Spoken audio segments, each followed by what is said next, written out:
On the morning of March 30th, 2002, William Tallon was at his residence at the Gate Lodge, Clarence House, in central London, when a journalist from the Press Association telephoned him.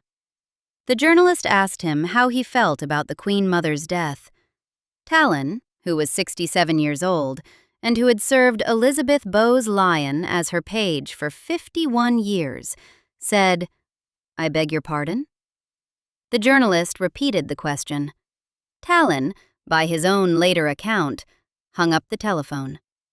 He sat for a moment in the small front room of the Gate Lodge. The royal household had not yet called him. By the time they did, 2 hours and 17 minutes later, he had already heard it on the radio twice. The interval, in his own retelling, was the interval. Other accounts give it differently. What no account disputes is the order. The journalist called first, the household called after. 51 years of service ended in the wrong order, and the wrong order was the story. To understand what those 2 hours actually meant, you have to go back to the start. Not to 1973, when a tabloid first put the nickname Backstairs Billy on him.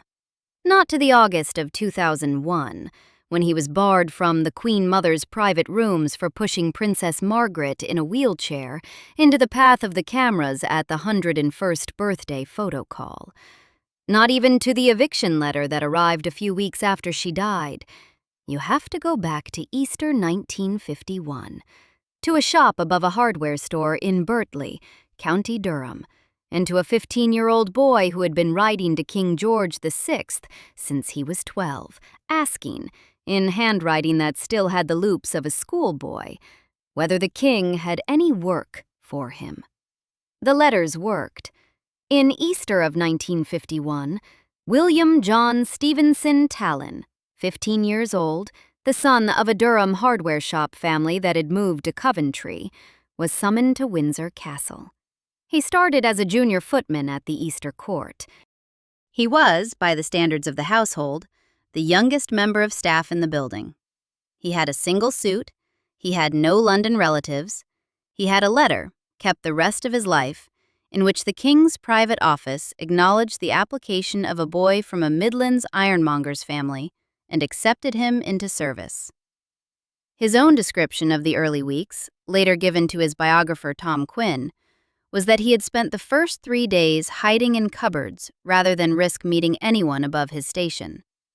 He learned the corridors by walking them at night, when the senior staff were asleep. He learned the dining room geography by counting the chairs.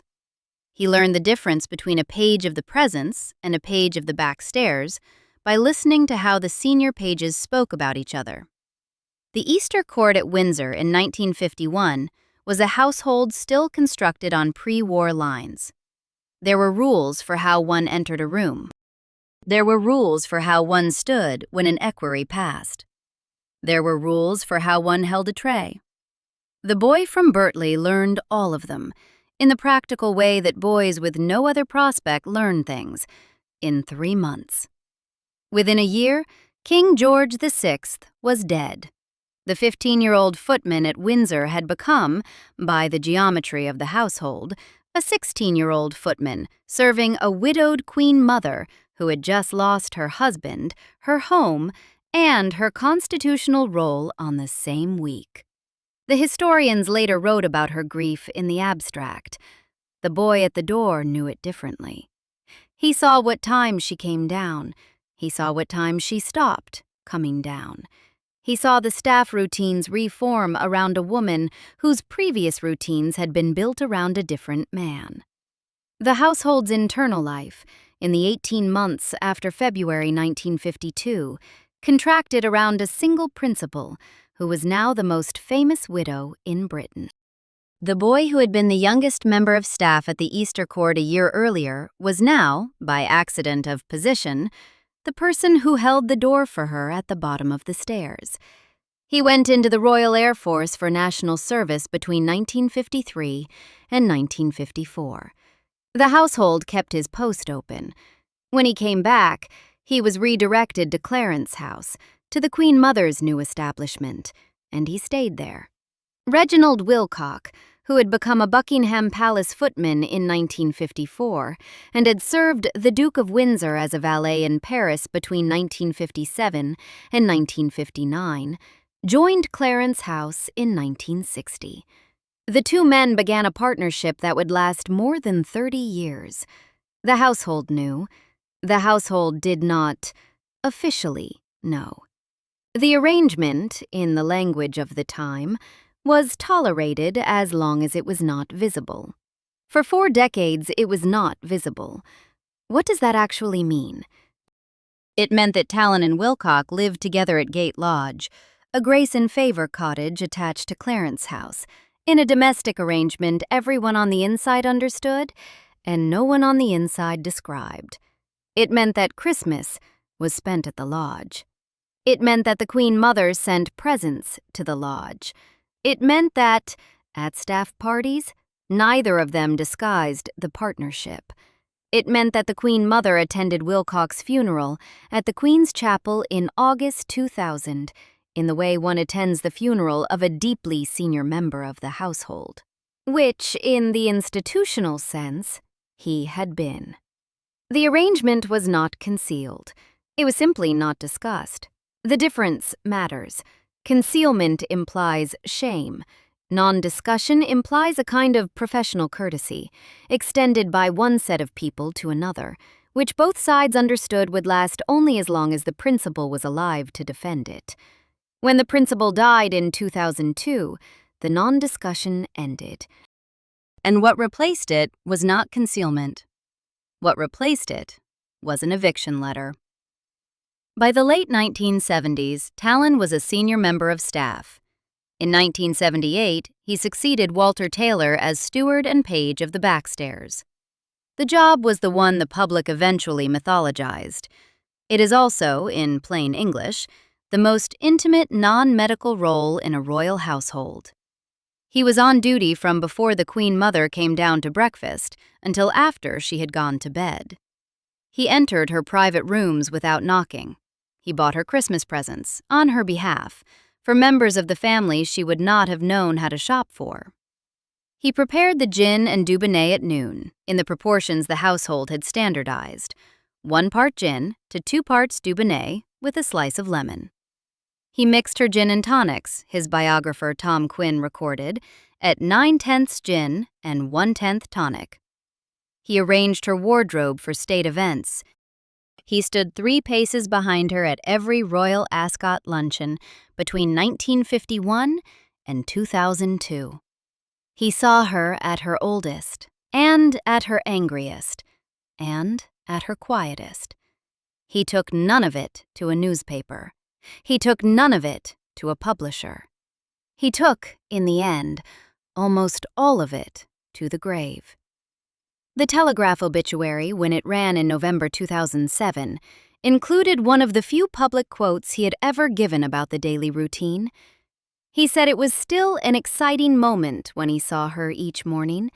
He said to the Queen Mother, "Every day is a new adventure." That sentence, the one he was willing to give the press in his lifetime, is the entire surface he was prepared to show. The rest he kept. He kept the staff arrangements. He kept the visitor lists. He kept the moods. He kept the morning gin trolley up the back staircase as a daily ritual that did not vary in 50 years. He inaugurated, in 1970, the now iconic birthday gate greeting at Clarence House, the moment when, on the Queen Mother's birthday each August, she came out to meet the crowd at the gate, and Tallon, half behind her, half beside her, marshaled the staff who had been instructed not to be visible. In June 2001, 10 months before she died, he received the Royal Victorian Medal in gold. Earlier the same year, he had received the 50-year service clasp. The household knew, by the spring of 2001, exactly what the half-century of service had been worth. The medals were the institution's last warm acknowledgement of him.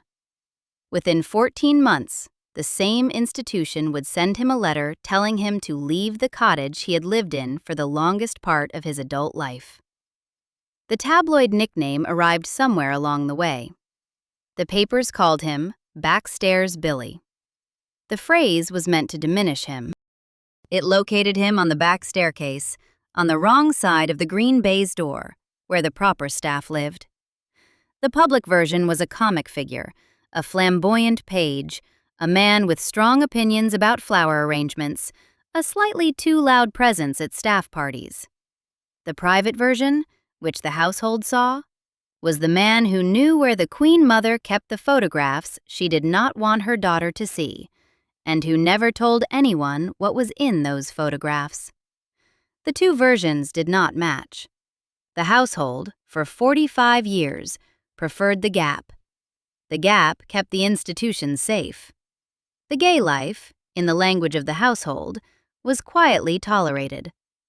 Wilcock died on the 11th of August, 2000, of cancer, age 66, a week after he and Tallon had served the Queen Mother her 100th birthday tea at Clarence House. He died in the Royal Marsden.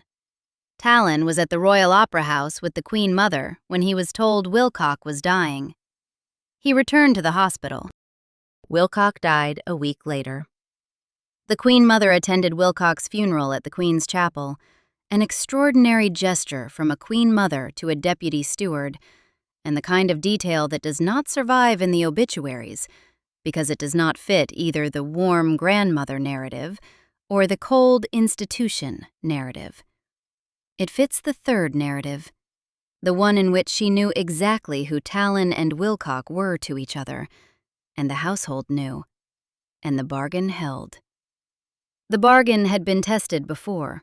There was an incident in 1991 at Gate Lodge. Tallon had entertained a young man on the grounds whose criminal record subsequently emerged. The tabloid press treated him shoddily, in the language of the Telegraph obituary, and the household contained the story. He was not dismissed. He was not, in any visible way, punished. The bargain held because the bargain had to hold. He knew too much. He carried too many decades of the household's interior weather. The institution's instinct in the early 1990s was the instinct it had always had.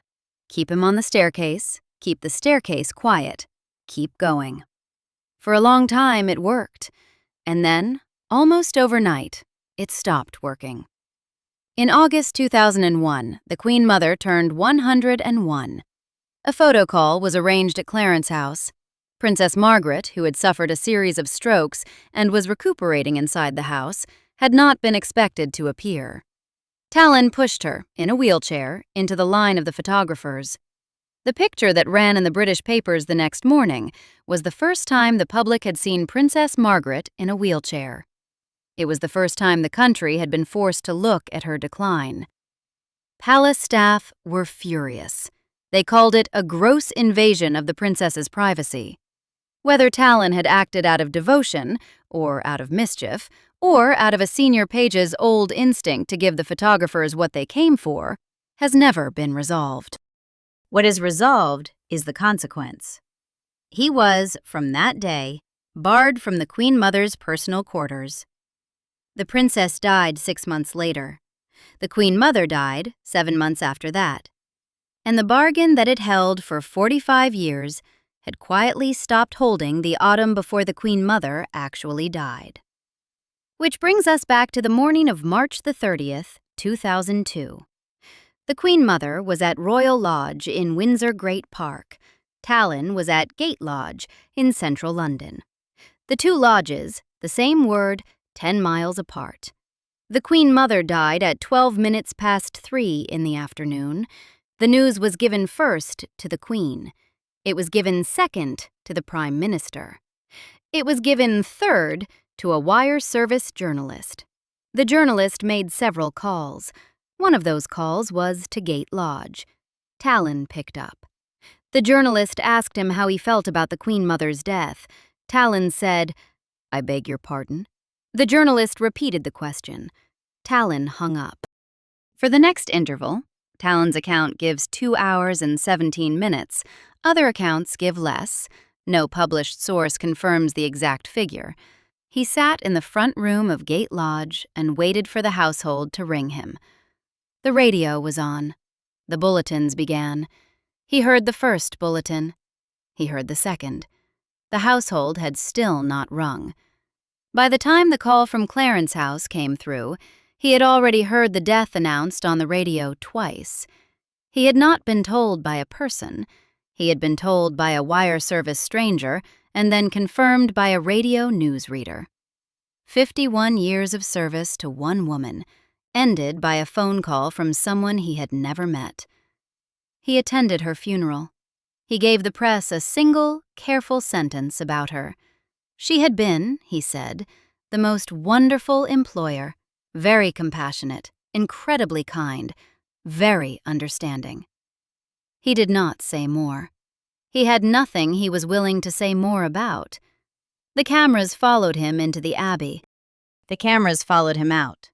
The cameras did not follow him back to Gate Lodge, which is where the second act of the story actually happens. A few weeks after the funeral, a letter arrived at the Gate Lodge. The letter has never been published. Tom Quinn, in his 2015 biography of Tallon, summarized its content. It was short, it was unsigned by any of the senior family members, and it told Tallon that the Gate Lodge had to be vacated. There was no leaving party. There was no letter of thanks. There was no formal goodbye. The household subsequently said that staff become redundant when the principal dies, which is, in the bureaucratic sense, accurate. It was also, in the human sense, the institution at its coldest. Read that twice.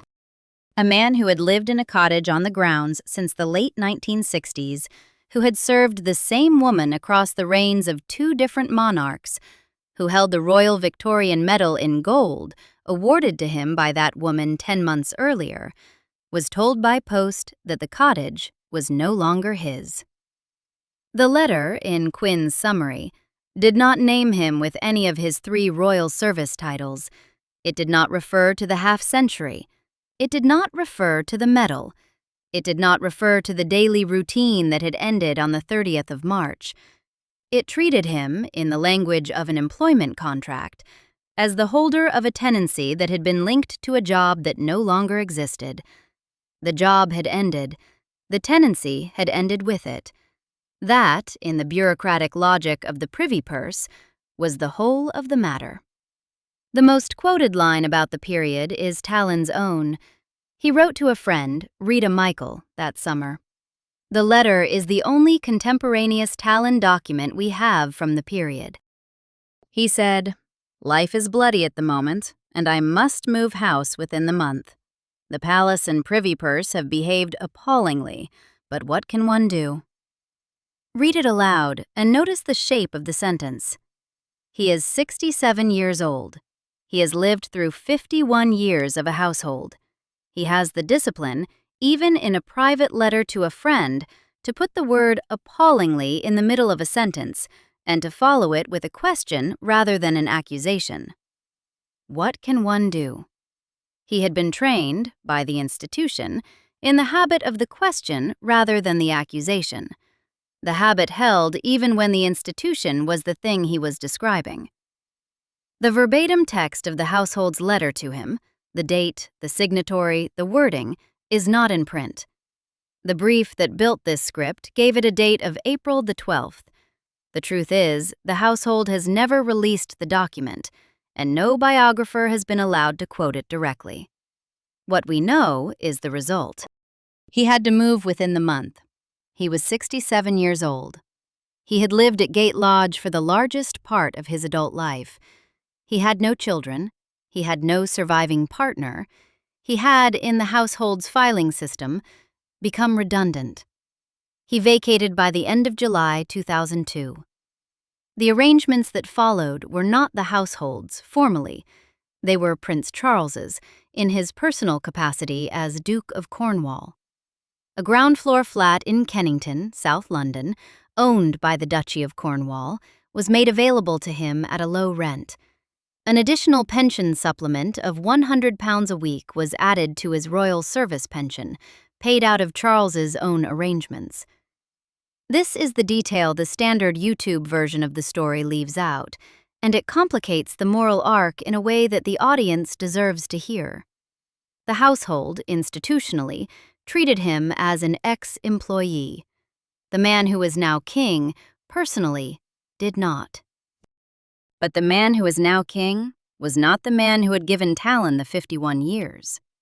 The 51 years had been given to the Queen Mother, and the Queen Mother's executors, Sir Alan Reed, the Privy Purse, the senior household staff who managed the estate, were the people who sent the short letter. They were the people who set the leaving date. They were the people who, according to Tallon's own account to Tom Quinn, treated him, as he put it, as if he had worked in the palace for 6 months washing bottles. That sentence is the load-bearing sentence of the entire post-2002 record. It is in his voice. It is on the page. It is the closest thing we have to a verbatim statement of what 51 years had been worth to the household that had received them. He moved into the Kennington flat. He kept a signed photograph of the Queen Mother on the kitchen wall. He kept the cufflinks she had given him in 1971. He kept a small set of Christmas cards she had sent him over the years. He kept the things that had passed between them privately. He did not, for the rest of his life, publicly criticize the household. He was offered, by his own account, repeated in Quinn's book and in the Kennington News profile, significant sums by the tabloids for memoir rights. He refused every offer. His neighbor, Arthur Butler, told the List years later that Tallon had been extremely discreet and very loyal and refused. The discretion was not a strategy. It was a temperament. It was who he had always been. He was not, in any documented sense, offered re-employment by the new household.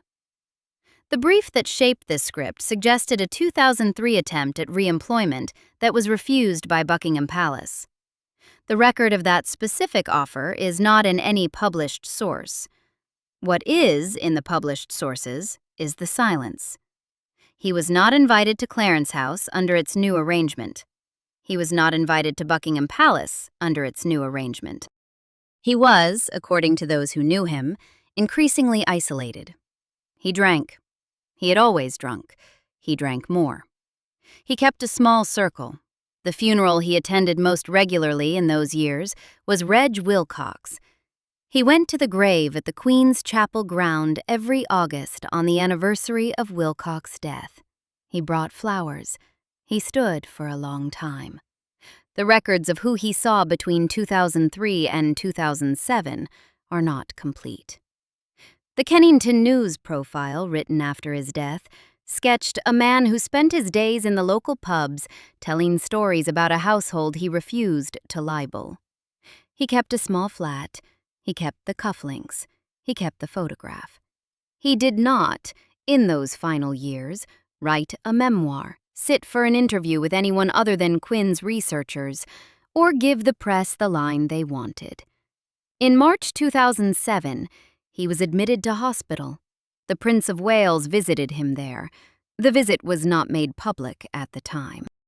It surfaced later in obituaries and in the alt obituaries archive of the Telegraph's piece. Charles's visit was the household's last act of personal recognition. It was made by a man who had known Tallon since Charles was a boy at Clarence House, a man whose grandmother's Christmas presents Tallon had bought every year for half a century. It was made in March. 8 months later, the man Charles had visited was dead. The pattern, taken as a whole, requires explanation. A 15-year-old footman becomes a 16-year-old footman serving a widowed Queen Mother. He grows up inside the institution. He partners for 30 years with another member of the staff, and the institution tolerates the arrangement as long as it stays on the staircase. He becomes the most senior page in the household. He earns the 50-year clasp. He earns the Royal Victorian Medal in gold. He survives a 1991 security scandal that should have ended him. He survives the 2001 wheelchair photograph that did, quietly, end the trust the principal had in him.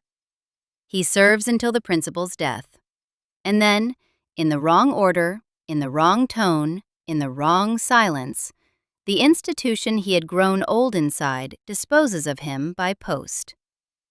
The gap between what the public was told about the Queen Mother's beloved household and what the senior page of that household received from it on his way out is the gap this whole story is for. The gap is the only honest measure of what the institution actually was. There is one more piece of evidence. It does not arrive until the summer after his death. On the 5th of July, 2008, at Riemann Danzy Auctioneers in Colchester, not Sotheby's, as has been repeatedly misreported, approximately 700 lots from Tallon's estate were sold in a single-owner sale. Approximately 300 people attended. The total realized was approximately £440,000. The standout lot was a handwritten note, in the Queen Mother's hand, to Tallon. It read, "I think that I will take 2 small bottles of Dubonnet and gin with me this morning, in case it is needed."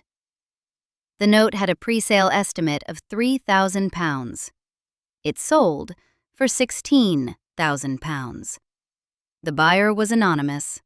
The note had not been published before the sale, and has not been published since the sale, in any official royal household record. Its existence was confirmed only because Tallon had kept it. He had kept everything she had ever written to him. He had kept it for 40 years. The catalogue, the auction house's institutional page records, made Riemann Danzy's reputation as the leading specialist in royal memorabilia. The estate had been left to a small group of friends. The proceeds were distributed accordingly. The household, as an institution, took no part in the sale. No member of the senior household attended. No member of the senior household bid. No member of the senior household issued a statement before, during, or after the sale. The silence around the sale was the same silence that had followed the eviction letter 6 years earlier. It was the same silence Tallon had been trained, by the institution, to maintain for 51 years on its own behalf. The silence, in the end, was the institution's, not his.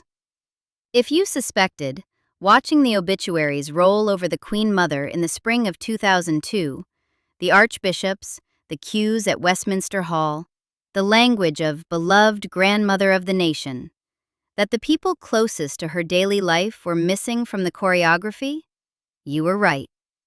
You were right the whole time. The senior page who had served her for 51 years was not at the funeral cortege. He was in the back of the abbey. He was given, by his own description, the dignity of an ex-employee, as if he had worked in the palace for 6 months washing bottles. The household had its narrative. He had the cufflinks she had given him in 1971, a handwritten note about 2 small bottles of Dubonnet and gin, and a short letter telling him that the flat that had been promised had to be vacated within the month. William Tallon died alone in a small flat in Brixton on the 23rd of November, 2007. He was 72. He had no children. He had given 51 years of his life, most of it under the same roof, in service to one woman, to a royal household which, by then, had not spoken to him since the spring of 2003. His belongings were auctioned at Sotheby's the following year, including a set of cufflinks the Queen Mother had given him in 1971, and a small framed photograph of her, signed, that had hung in his Brixton kitchen. The photograph sold for £290. The household, the catalogue did not say, attended no part of the auction.